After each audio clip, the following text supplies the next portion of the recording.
Yesterday, I picked up the phone to ask my son, Drew, one simple question. When's the wedding? His wife, Haley, answered instead, calm, polite, and colder than a January wind. Oh, we actually got married yesterday. We kept it intimate. My fingers went numb around the phone. Intimate. Then why were her parents clinking champagne in the photos I saw 10 minutes later? Why was my navy suit still hanging by the door, tags on, like a bad joke? I'd paid deposits, covered surprise bills, filled their fridge when work was slow, and somehow, I wasn't intimate enough for my own son's wedding. If you were me, what would you do next? Tell me in the comments, and let me know where you're watching from. If stories like this keep you hooked, subscribe and hit the bell, because what happened after that call changed everything.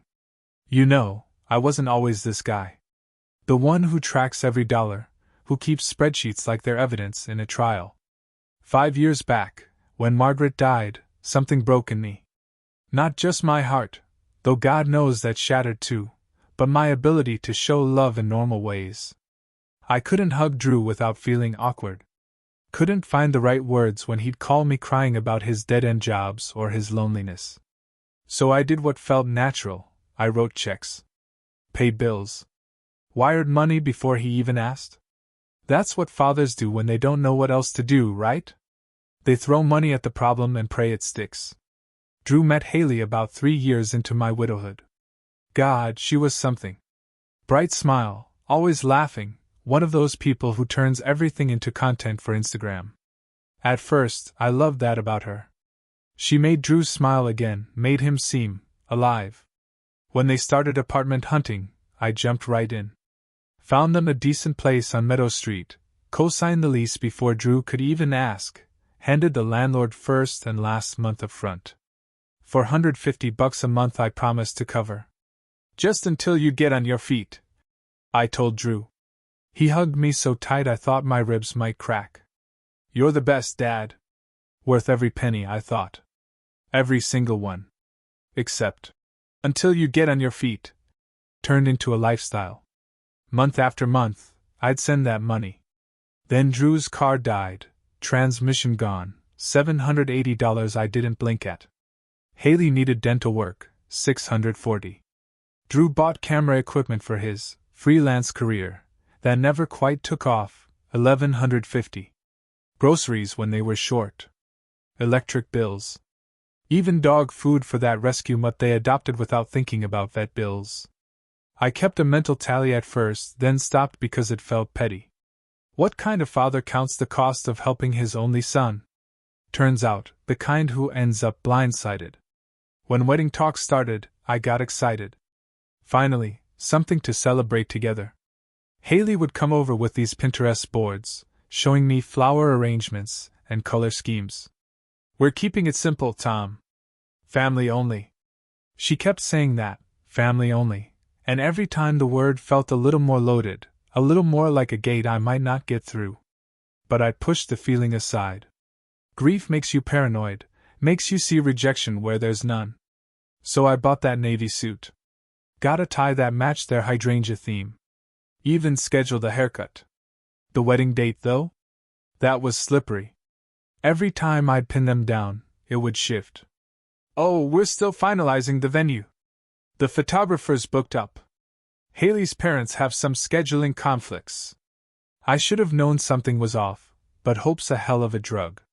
That Friday when I called, Haley answered with that bright, fake cheerfulness that sets your teeth on edge. Said they were busy, could she call back? I just needed to know the date. Then came the pause, you know the kind, where you can actually hear someone choosing their words.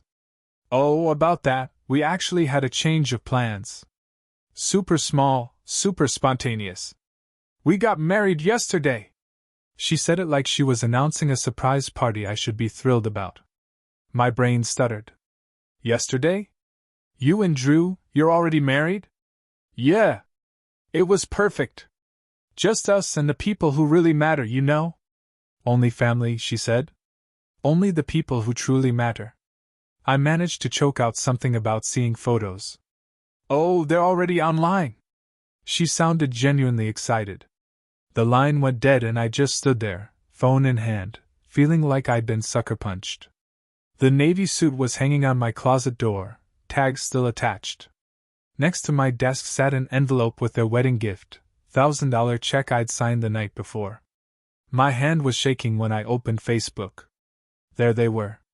Courthouse steps, Haley in a white dress, Drew in a suit I'd never seen. But what killed me? Photo number 2. Haley's parents, Charles and Marianne, all dressed up with champagne glasses raised. Big smiles. Big celebration. For the people who truly matter. I read that caption maybe 50 times. Best day ever! So grateful to spend it with the people who truly matter. No tag for me. Not even a mention. Just this declaration that I didn't make the cut. You ever have a moment where your whole life reframes itself? Where suddenly every interaction, every conversation clicks into a pattern you'd been too stupid or too hopeful to see? That was my moment. Sitting at my desk, staring at those photos, realizing I'd been demoted from father to ATM without even getting a notification. I didn't call. Didn't text. Instead, I walked out to my shed and started working on the old lawnmower. Just needed my hands busy, needed the smell of gasoline and oil to ground me. That mower's been with me 20 years. I used to let Drew sit on my lap and steer, when he was little. He'd shriek with laughter every time we'd hit a bump. God, that kid loved those afternoons. Somewhere between then and now, between that laughing boy and this man who couldn't be bothered to invite his own father to his wedding, something had gone terribly wrong. I couldn't sleep that night. Just kept scrolling through those photos, torturing myself. There was one of Haley's hand on Drew's chest, her new ring catching the light. Probably cost more than I wanted to think about. Everything looked so perfect through those Instagram filters. Warm and glowing and intimate. Funny how a photo filter can make concrete look romantic. Funny how money and apps can fix anything except the truth. Around midnight, my phone buzzed. Drew. Love you, Dad. We'll catch up soon. That was it. No explanation. No apology. Just a casual. We'll catch up. Like he'd forgotten to return my call, not exclude me from the biggest day of his life. I typed back something about being proud of him. He gave it a thumbs up emoji. A goddamn thumbs up. That's what 20 years of fatherhood gets you these days. A thumbs up emoji. Morning came whether I was ready or not. I made coffee, sat down at my kitchen table, and did something I should have done years ago. I opened my checkbook and started listing every single payment. Every wire transfer, every Venmo, every short-term loan that was never paid back. Rent supplements, car repairs, camera equipment, dental work, groceries, utilities, emergency vet bills. Line after line after line. When I added it up, my hand stopped moving. $28,460. I just stared at that number. That was a kitchen remodel. A decent used truck. 10 fishing trips Margaret had wanted to take before she got sick. That was 3 years of pretending money could buy me a place in my son's life. And it couldn't. It never could. Something changed in me right then. Not anger, exactly. More like clarity. The kind that comes when you finally stop lying to yourself. I closed that checkbook and made myself a promise. No more silent financing. If Drew wanted a father, I'd be here. But if all he wanted was a bank with a heartbeat, that account was closed. I'd barely finished my coffee when the doorbell rang. For a split second, I thought maybe Drew had come to explain. Nope. Haley stood there in her designer workout clothes, holding a rent notice and wearing this practiced smile. Tom, I know the timing's terrible, but our landlord's being a complete jerk. He needs rent today and we're a little short. She trailed off, waiting for me to jump in like I always did. Usually. That word she used. You usually send it on the first. Not. You've been so generous. Not. Thank you for helping us. Usually. Like it was my job. Like rent day was circled on my calendar as an obligation. I let her in, more out of habit than hospitality. She sat on the edge of my couch, the same couch I'd helped them move into their apartment, and launched into her speech. Just $4.50, they'd pay me back after Drew's next gig, promise. She had this whole routine down. But I wasn't playing anymore. Haley, I said, keeping my voice steady, I've been doing some thinking. Some math, actually. I've been helping you two for 3 years now. Rent, bills, emergencies. It's added up to over $28,000. Her smile flickered. I'm cutting off the monthly transfers. You're married now. Time to handle your own rent. The temperature in the room dropped about 40 degrees. Tom, that's not fair. You offered to help. We built our entire budget around my money. I finished. Yeah, I noticed. That's the problem. Her face shifted from friendly to offended in about half a second. So after everything you promised Drew, after helping all this time, you're just abandoning him? Abandoning. That word hung there between us. No, I said quietly. I'm teaching him to stand on his own 2 feet. There's a difference. She stood up, voice getting sharper. Do you have any idea how stressful this is? He's your only son. Exactly, I said. Which is why I'm done enabling him. For a second, I thought she might actually argue reasonably. Instead, her eyes got wet, not real tears, just that shiny, almost crying look people use when they want something. You're making a huge mistake. Drew is going to be devastated. Then he can call me himself, I said. You'll regret this. She was already heading for the door. I already do, I said, but I don't think she heard me. After she left, I sat back down at my desk and pulled out a fresh notebook. For years, I'd just sent money without tracking it. Now I made columns: rent, utilities, repairs, gifts, miscellaneous. Every payment got its own line, its own date, its own total. My father used to say a man's worth isn't in what he spends but in what he learns to keep. Took me 71 years to understand what he meant. I wrote one more thing at the bottom of that first page, big enough I couldn't miss it. No more silent financing. Then I locked the notebook in my desk drawer. For the first time in months, maybe years, I felt like I could breathe. Not happy exactly. Just lighter. Like I'd been carrying something heavy so long I'd forgotten what it felt like to stand up straight.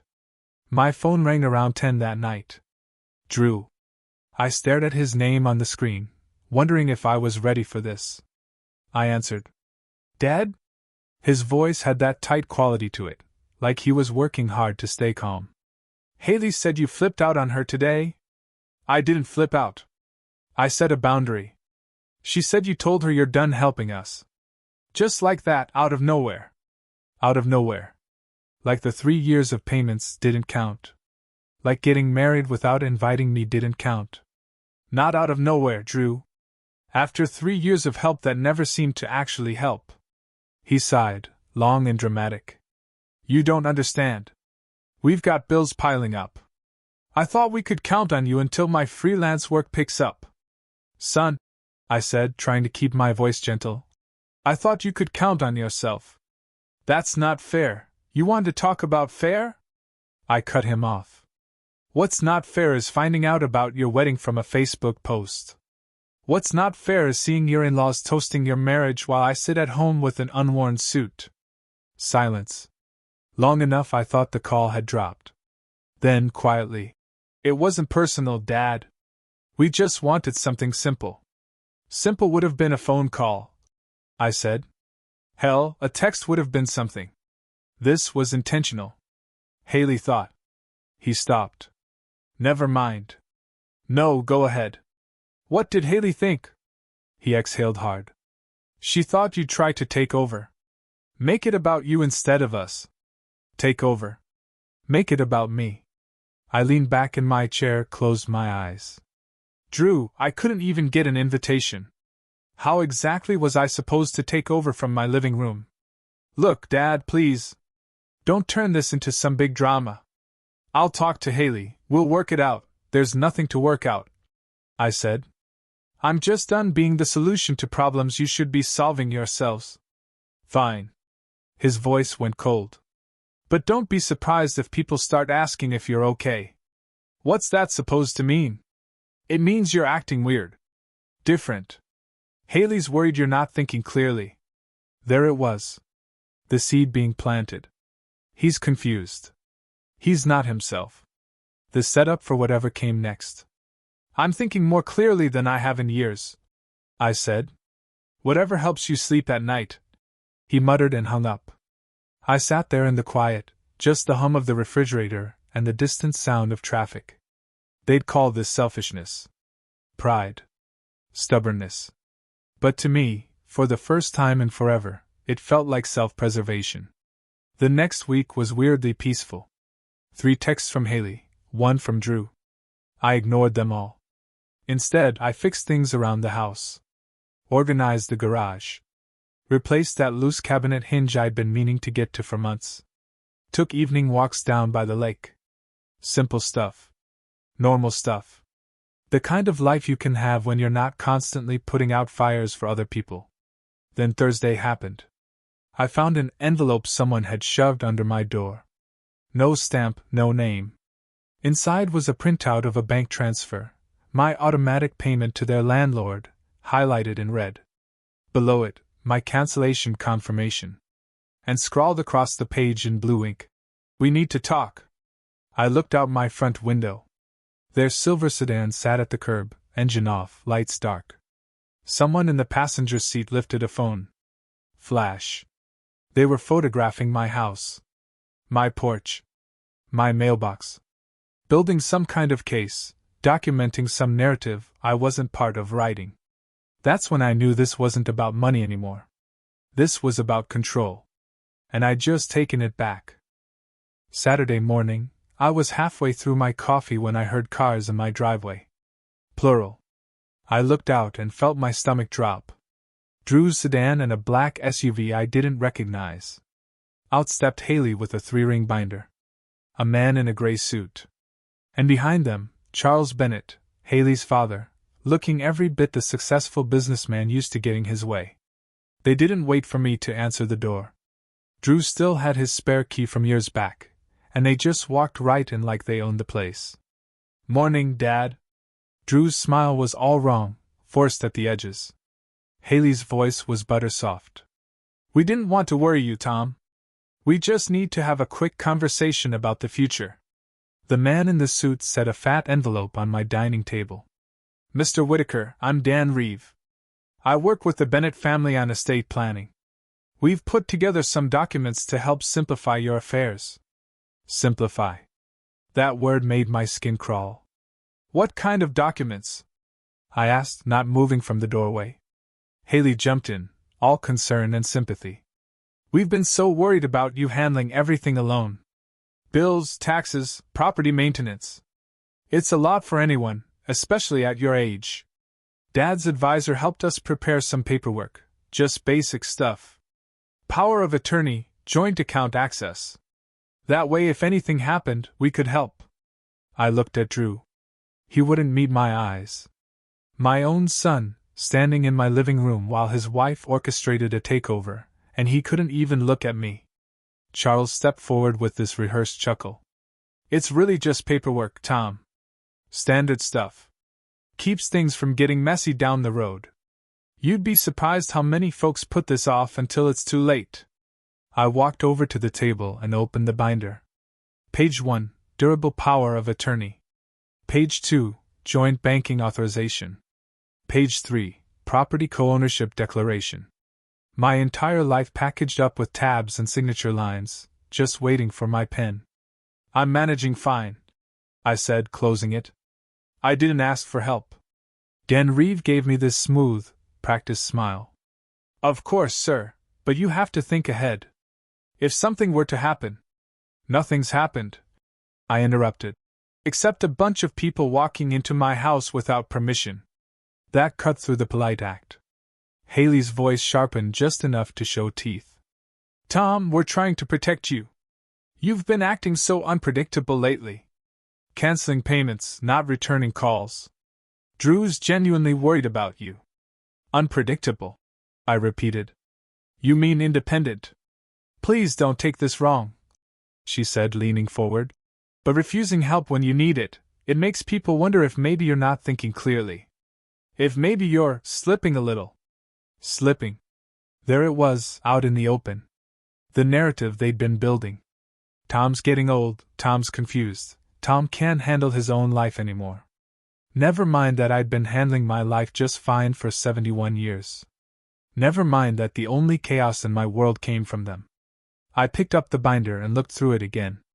Every signature line pre-filled with my printed name. Every checkbox already marked. They hadn't come to ask for my help. They'd come to take my life. Mr. Reeve, I said calmly, I appreciate your time, but this meeting is over. You can take your binder and go. He blinked, thrown. Sir, I don't think you understand what you're. I understand perfectly. And I said no. Charles's friendly act dropped. You're making a mistake, Tom. We're family. We're trying to help you. My affairs, I said slowly, are none of your business. That's when Mr. Turner appeared at my door. My neighbor, bless him, must have noticed all the cars. Everything okay, Tom? Haley spun around, all smiles again. We're fine, just family stuff. But Turner didn't leave. You sure? Heard some raised voices. I'm sure, I said loud enough everyone could hear. And I appreciate you checking. Then came the sirens. Haley's phone was still in her hand. She'd called the cops before they even got here, setting up her story. A patrol car pulled up, and out stepped an officer with his hand near his belt. Mr. Whitaker? We got a call about a wellness concern.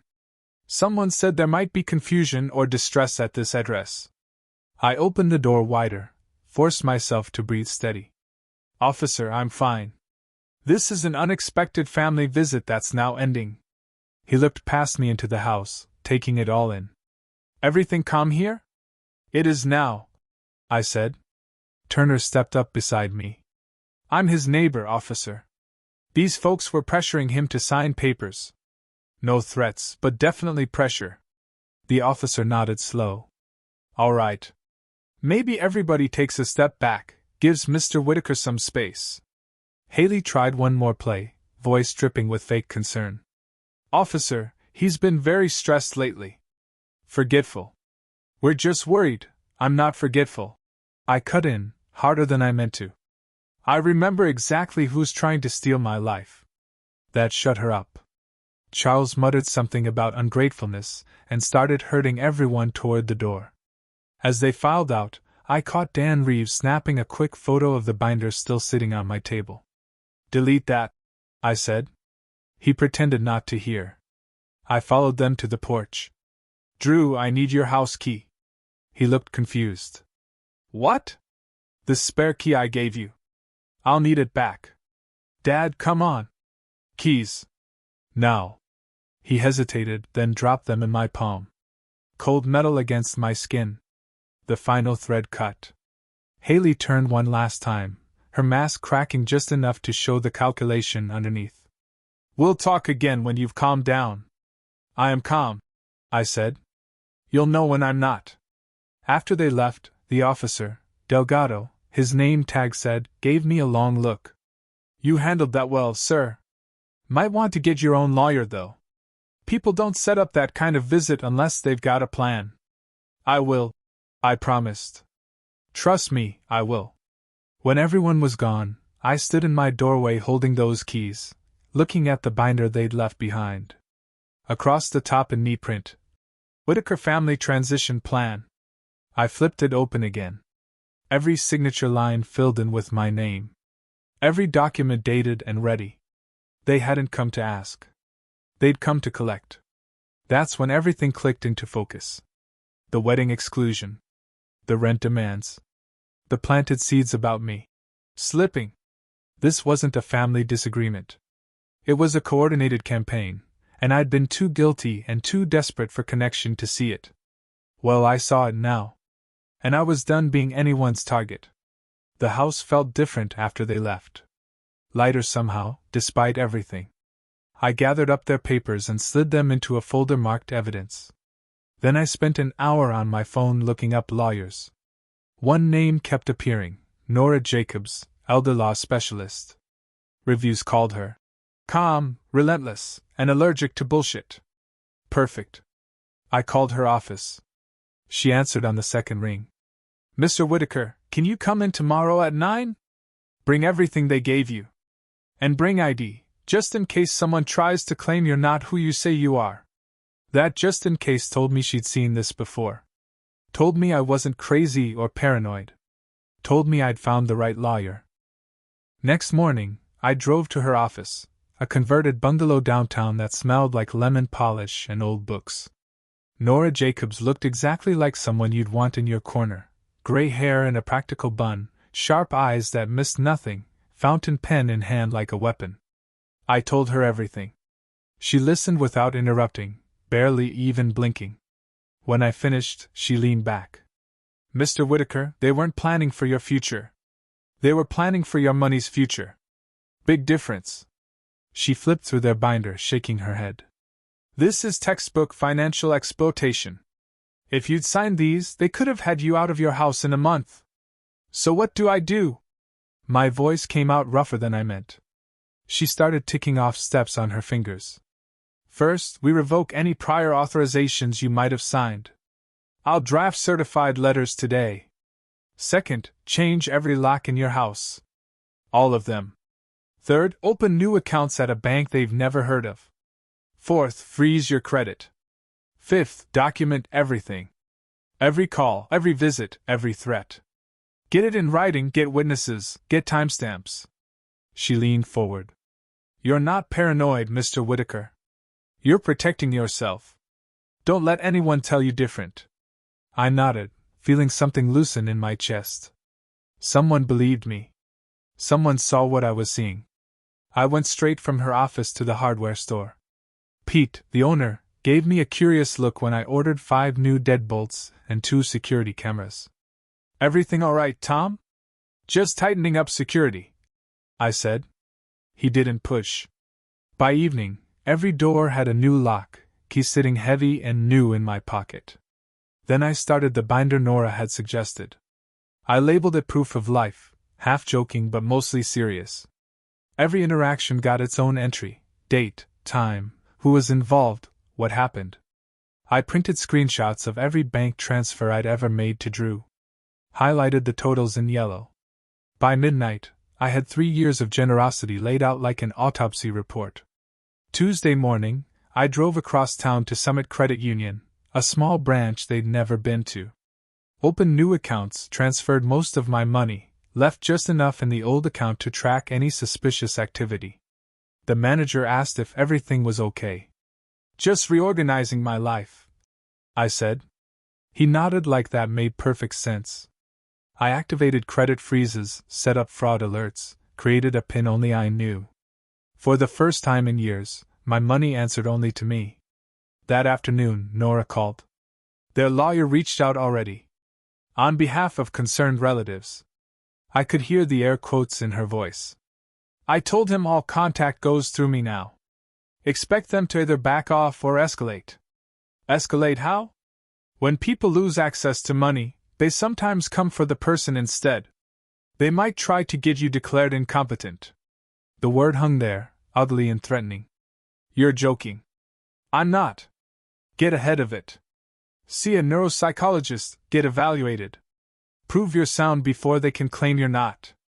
That night, looking at old photos of Drew as a kid, I wondered if my own son would really go that far. Would he stand up in court and call his father crazy? Then I remembered him standing silent in my living room while Haley called me forgetful. Yeah, he would. I called the neuropsychologist Nora recommended, Dr. Patrice Lang. Got an appointment for Thursday. When I showed up, she had this calm, assessing way about her that actually made me feel better instead of worse. For 2 hours I did puzzles, memory tests, simple math. She asked me to recall word lists, draw clocks, explain my finances in detail. At the end, she smiled. Mr. Whitaker, your scores are excellent. Well above average for your age. I'll have a full report for your attorney by tomorrow. I felt something I hadn't felt in weeks, relief. So I'm not losing it. Not even close, she said. You're sharp as they come. That evening, I cooked myself a real dinner. Steak, baked potato, glass of Cabernet that Margaret used to love. Sat at my table with candles lit against the new locks, and made a promise to myself, no more apologizing for protecting my own peace. Halfway through dinner, headlights swept across my window. I tensed, but the car rolled past without stopping. Still, I wrote it in my binder, silver sedan, slow pass, 7:46 p.m. The quiet lasted exactly 4 days. Then Friday my phone rang. Blocked number. Woman's voice, professional but not warm. Mr. Whitaker? This is Aaron Moore with the Department of Adult Protective Services. We received a call from concerned relatives about your well-being. Would you be available for a home visit this afternoon? There it was. Nora had called it perfectly. The next weapon, make him look like a victim who needs saving. Ms. Moore, I'm fine. But I'll only meet with my attorney present. Oh, that won't be necessary, she said, all bureaucratic smoothness. It's just a wellness check. Then you can check on me with my lawyer there. I hung up before she could argue and immediately called Nora. She sounded almost pleased. They're trying to build a case that you're confused and isolated. Standard playbook. I'll be there at 2. Don't open the door without me. When the social worker arrived, Nora was already sitting at my dining table looking like she owned the place. Ms. Moore seemed thrown by that. Oh, I didn't realize. Please sit, Nora said, gesturing. Before we start, I'd like to see your credentials. She photographed the woman's ID, noted her name and employee number. Standard documentation, she explained. Ms. Moore's eyes went to the security camera mounted above the door. You have surveillance equipment? For safety, I said. After people walked into my house uninvited, I decided witnesses were a good idea. Cameras don't sleep. The social worker started her questions. Why had I cut off family contact? Because they ambushed me with estate planning documents I never asked for. Had I canceled financial support? Yes, because supporting 2 able-bodied adults was draining my retirement. Was I having memory issues? Before I could answer, Nora slid a folder across the table. Ms. Moore, my client underwent a full cognitive evaluation 2 days ago. Dr. Patrice Lang, licensed neuropsychologist. Her report shows exceptional mental function. Would you like a copy? The woman's pen stopped moving. You already had an evaluation? Proactively, Nora said with a slight smile.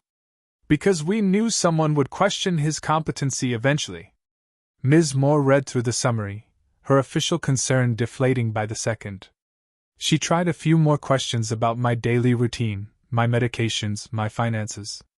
I answered everything clearly, showed her my organized medication schedule, my balanced checkbook, my neat records. By the end, she looked almost apologetic. Well, Mr. Whitaker, from everything I can see, you're managing very well. I'll be closing this inquiry. Thank you, I said. At the door, she hesitated. You know, these cases are more common than people think. Adult children who feel entitled to a parent's money once they retire. I nodded. Then maybe you should investigate them next time, not me. When she left, Nora actually laughed. They're going to hate that outcome. Be ready for court. That's the last card they have to play. Court? Conservatorship petition. Costs money, but desperate people see it as an investment. I looked around my hard-won peace. Then I'll keep documenting. That night at 10:37, my cameras caught a car at the end of the driveway. Lights off, engine running. Drew's sedan. I watched the playback later, him pacing beside the car on his phone, gesturing angrily, then snapping a photo of my house before driving off. Next morning, new voicemail. Dad, this is ridiculous. Haley says you're being manipulated by that lawyer. We're trying to protect you. If you don't call back, we'll have to do this the hard way. The hard way. I forwarded the recording to Nora. Her reply perfect. Don't respond. This is evidence. Sunday brought 2 police officers to my door. Officer Delgado, who'd been there for the binder incident, recognized me immediately. Afternoon, Mr. Whitaker. Another wellness call. Anonymous this time. Anonymous with perfect timing, I said, stepping aside. Come in. My lawyer said full transparency. They looked around. Clean house, organized space, medications properly labeled. Delgado nodded. Everything looks good here, sir. Sorry for the intrusion. No apology needed, I said. Tell whoever called that next time they can use proper channels. He paused on the porch. You know, you might consider filing a harassment report. This is the 3rd call in 2 weeks. Already working on it, I promised. After they left, I added new entries to my binder. Pattern established. Every time I refuse them something, they call in authorities. Then my phone rang. Unknown number. Mr. Whitaker? This is Lydia from Fairview Family Court. You've been listed in a new petition filed this morning. Case number 22-1349. It's an emergency conservatorship request. My chest tightened. Filed by whom? Andrew and Haley Whitaker. There it was. The hard way. The last weapon. I thanked her and called Nora. She answered immediately. They filed. They did. Then we fight. Get some rest, Tom. Tomorrow we show them what happens when you corner someone who's still got teeth. That night, I poured 1 glass of whiskey and stared at my binder. All those entries. All that documentation. It wasn't paranoia. It was survival. And tomorrow I'd prove it. Monday morning, I walked into Fairview Family Courtroom 3B wearing my best suit, not the navy one I'd bought for a wedding that never included me, but an older one that fit better anyway. Nora sat beside me at the respondent's table, files stacked neat and ready. Across the aisle, Drew, looking pale and trapped. Haley, dressed like she was attending a funeral. Their lawyer, Dean Roth, silver-haired and smug. The kind of guy who charged by the syllable. Judge Carla Mayfield entered right at 9:50ish, sharp-eyed, and radiating a do-not-waste-my-time energy. Case 22-1349, she announced. Petitioners seek emergency conservatorship over respondent Thomas Whitaker. Let's proceed. Roth stood there pointing at me like I was some kind of curiosity, something broken that needed fixing. Mr. Whitaker's home and finances are at serious risk here. All we're asking for is temporary guardianship so someone can make proper decisions for him. Judge Mayfield gave him a single nod and turned to my attorney. Ms. Jacobs? Nora got to her feet, and I could feel the shift in the room immediately. Your Honor, let's be clear about what this really is. This isn't about concern or compassion. It's about money. These people had zero interest in my client's well-being until he stopped being their personal ATM. We're going to prove that Tom Whitaker is sharp as a tack, and this whole thing is just revenge dressed up as care. She walked over and handed this thick folder to the clerk. We've got a recent cognitive eval from Dr. Patrice Lang showing Mr. Whitaker's mind is sharper than most people half his age. We've got bank records showing he gave them nearly 30 grand over 3 years. And we've got police reports proving they've been harassing him with fake wellness checks. The judge flipped through the covers, eyebrows climbing her forehead. All right then. Mr. Roth, let's hear from your side. Haley was first up. She walked to that witness stand like she was attending a funeral, already dabbing at her eyes with a tissue even though they were bone dry. Roth cleared his throat. Mrs. Whitaker, tell us what you've noticed about your father-in-law lately. She let out this delicate little sigh. He's just not himself anymore. He won't take our calls. He's put locks everywhere. He genuinely believes we're trying to rob him or something. Has he seemed confused to you? Absolutely. He can't keep track of conversations. Papers go missing. He accuses us of the most absurd things that never even happened. Roth turned toward the judge with this practiced look of concern. Classic signs of decline, Your Honor. That's when Nora stood up. I'd like to cross-examine. Her voice could have cut glass.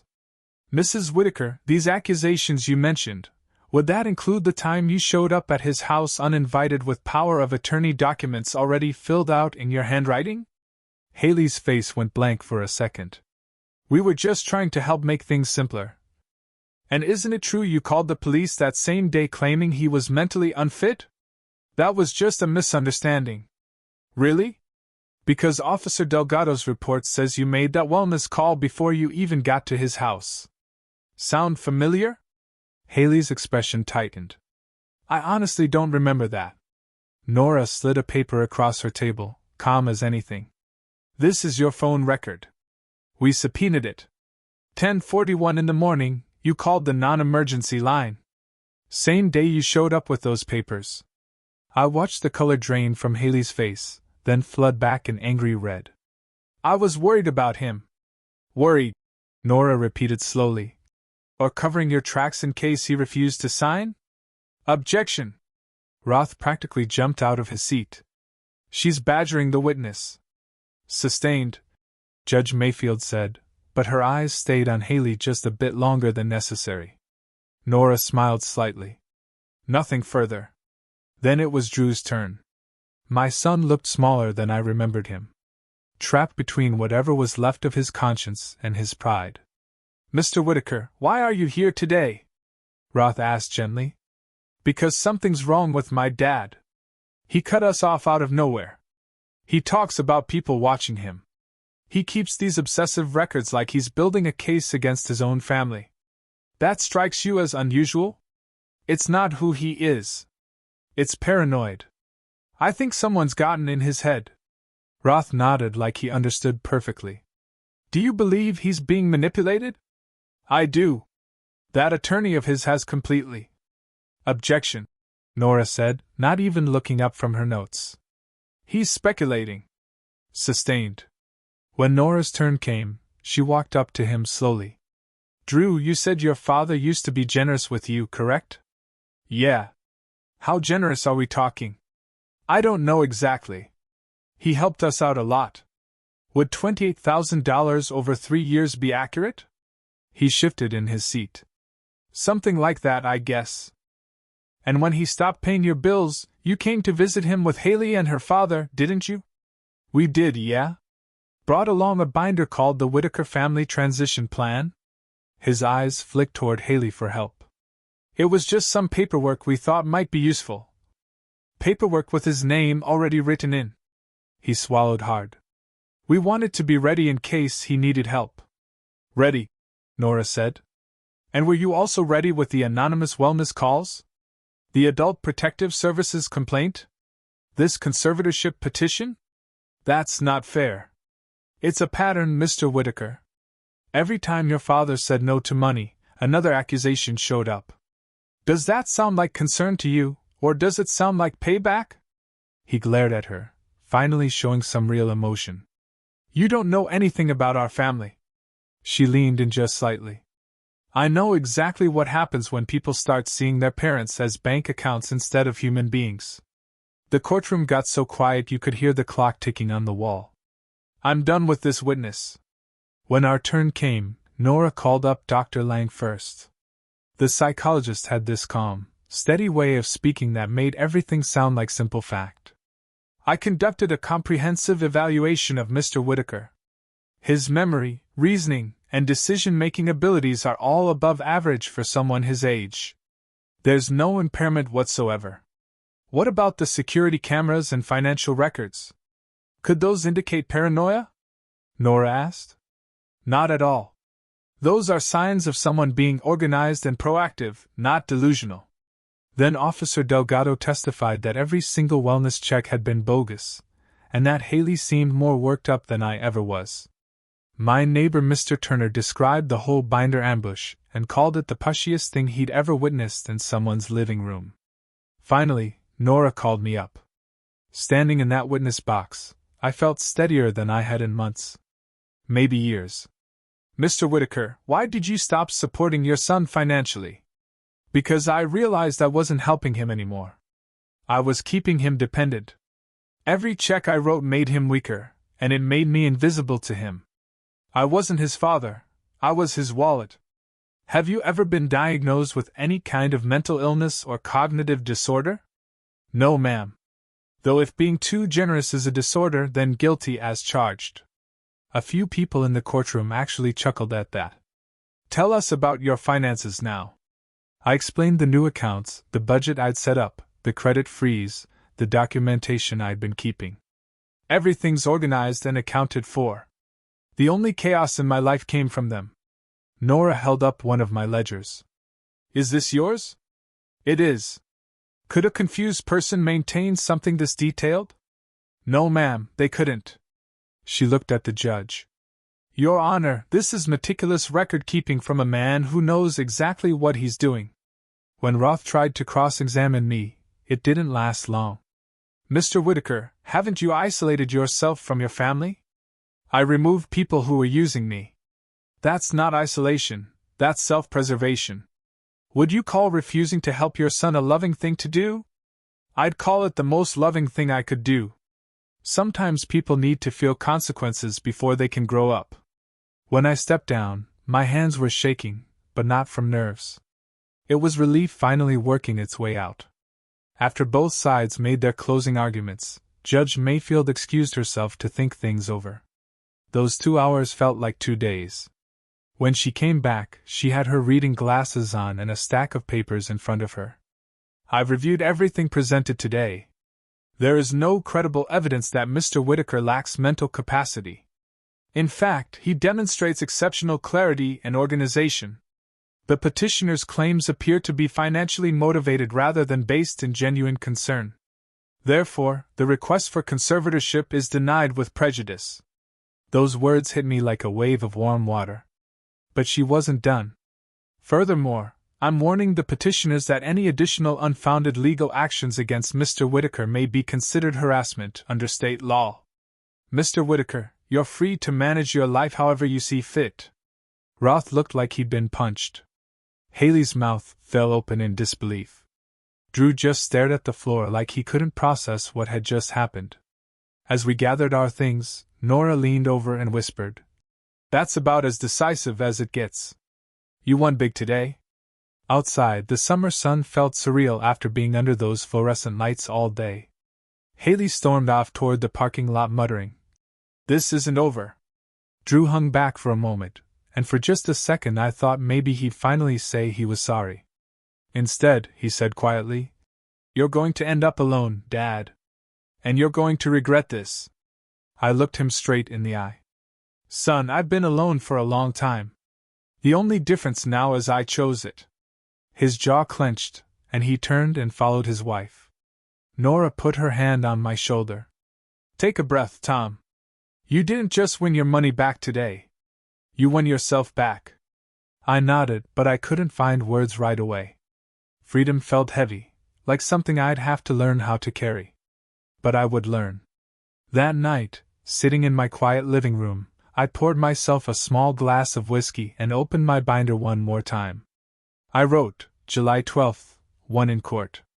Conservatorship denied. I'm free.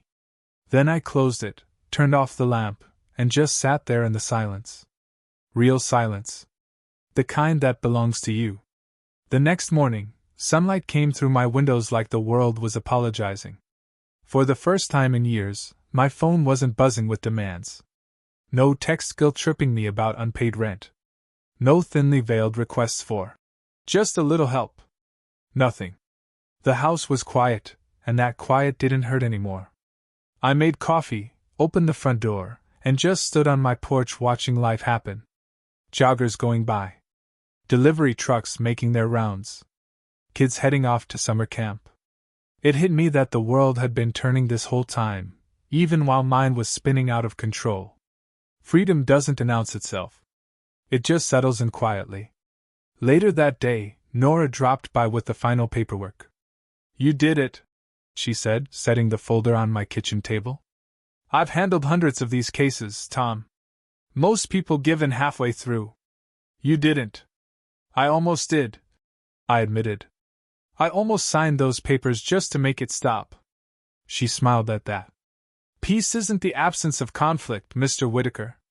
It's having boundaries that actually means something." We sat and had coffee together, and when she left, I realized something. I wasn't just free from Drew and Haley.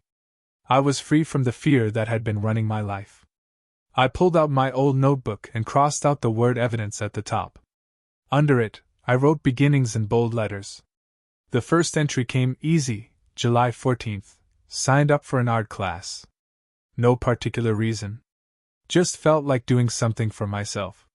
Then, July 20th, had lunch with Maggie from church. Laughed harder than I have in years. And August 2nd, drove to the coast. Stayed in a little motel by the water. Watched the sun come up over the Atlantic. Didn't feel alone once. The notebook started filling up again, but this time with life instead of evidence. About a week later, my doorbell rang. My stomach still tensed up, still braced for a fight. But it wasn't them. It was Helen from next door, holding a homemade pie that was still steaming. "I heard what happened," she said kindly. "A few of us wanted to check on you." I invited her in, and before long, more neighbors showed up. People I'd barely spoken to in years. We sat around my kitchen drinking coffee and talking, and I realized my house hadn't felt this alive in forever. Before she left, Helen squeezed my arm and said, "Tom, you don't have to spend your life proving you're okay. You just are." That night I found myself looking through old photos on my computer. Pictures of Drew as a little boy, missing his front teeth, covered in dirt from playing outside, eyes full of wonder. I felt grief hit me then, mourning the kid I'd raised and lost to greed somewhere along the way. But I realized grief isn't weakness. It's just what love becomes when you're forced to let go. So I said a quiet prayer into the empty room. "I hope you find your way, son. I hope you learn what real strength looks like." In August, I did something that surprised even me. I sold the house. Those walls had held laughter once, then arguments, then nothing but echoes. They deserved a fresh start, and so did I. With Nora's help, I found a small apartment downtown. Less space, sure, but filled with light. The kind of place where mornings felt hopeful instead of heavy. I joined the Veterans Club. Started volunteering at the food pantry. Even began teaching budgeting classes for other retirees, which was ironic considering I'd almost lost everything to people who saw me as a piggy bank. During one of those workshops, a woman around my age raised her hand. "What finally made you stop giving?" I had to think about that. When giving stops feeding love and starts feeding entitlement, you're not helping anymore. You're just paying rent to stay in someone else's story. The room went silent, and then people started nodding. They understood. Months passed. Seasons changed. I got comfortable being on my own, not as punishment, but as peace. I traveled to Savannah when the leaves turned. Hit the Rockies in winter. By spring, my beginnings notebook was half full. Every page reminded me I'd built something real from the wreckage of misplaced love. Drew never called. And somewhere along the way, I made peace with that. Not every story needs a happy reunion. Sometimes closure is enough. One evening on my balcony, watching the city lights flicker on, I started writing something new. Not evidence. Not a legal document. Just a letter to anyone who might need it. If you're reading this, you've probably been where I was. Confusing guilt with love. Treating obligation like family. Spending years paying debts that were never really yours. But someday you'll realize the most loving thing you can do isn't giving until there's nothing left. It's protecting enough of yourself to actually live the life you still have ahead. I never planned for that letter to go anywhere. But somehow it ended up online, getting shared around caregiver forums and support groups. People reached out saying it gave them permission to finally say no. For once, my story wasn't about what I'd lost. It was about what I'd gained back. Now, at 72, I look at who I used to be, the guy who thought love was something you could purchase and maintain through payments, and I'm grateful he held on long enough to figure it out. My place is smaller now. My circle tighter. But my life has never felt bigger. I take morning walks. Sleep through the night. Don't carry guilt around like a second skin anymore. My peace doesn't depend on anyone's approval, and that's a freedom I never knew existed. If you've ever stood where I stood, giving until you disappeared, loving until it destroyed you, remember this. You're not cruel for saying no. You're not selfish for choosing yourself. And you're not failing anyone by protecting your peace. Family isn't about shared blood. It's about mutual respect. If this story resonated with you, subscribe and hit that bell so you don't miss more stories about finding your strength and standing your ground. And drop a comment. Have you ever had to reclaim your life from the people you loved most? I'd genuinely love to hear your experience. Until next time, this is Tom Whitaker reminding you that freedom isn't selfish. It's sacred.